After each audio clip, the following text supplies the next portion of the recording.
According to AIPAC, it donated money to 365 candidates from both parties, including every single member of both Democratic and Republican leadership in Congress. All of the PACs on this list are massively domestic-focused ideological machines.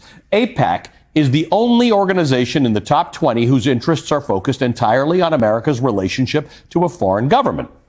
Everybody but me has an AIPAC person. What does that mean, an AIPAC person? It's like your babysitter, your AIPAC babysitter, who is always talking to you for AIPAC. They're probably a constituent in your district, but they are firmly embedded in AIPAC. And every member has something like this? That's how it works on the Republican side. And when they come to DC, you go have lunch with them. And they've got your cell number, and you have conversations with them. That's absolutely crazy. I've had 4 members of Congress say, I'll talk to my AIPAC person. And it's literally what we call them, my AIPAC guy.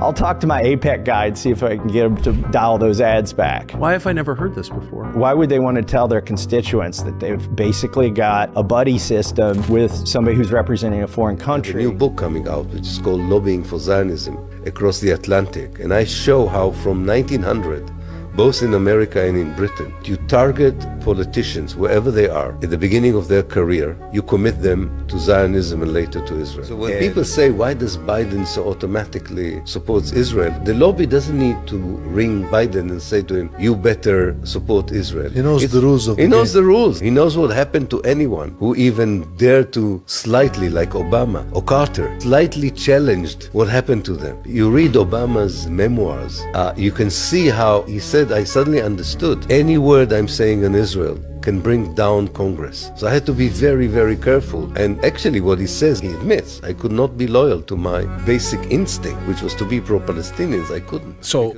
everyone needs to understand this. AIPAC has been doing this work and lobbying in Washington for 60 years.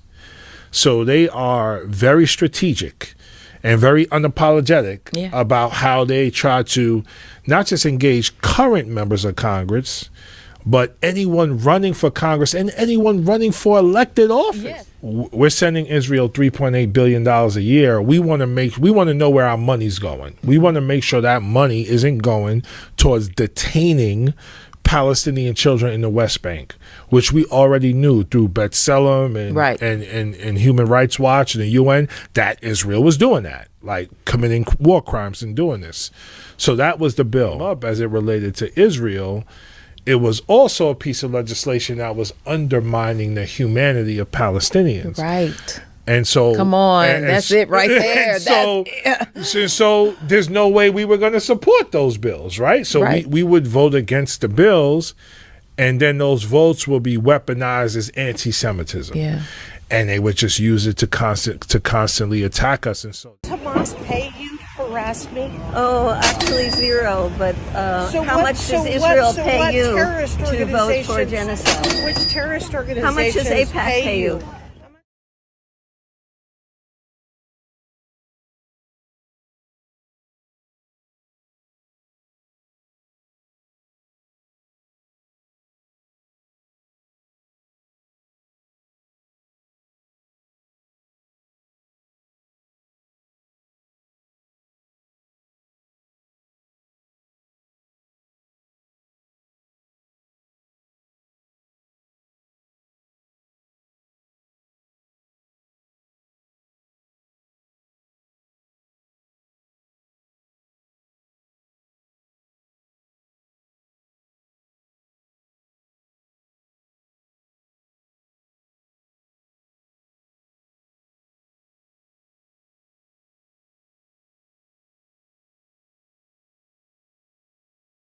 Think a green card holder who committed no crime should be arrested?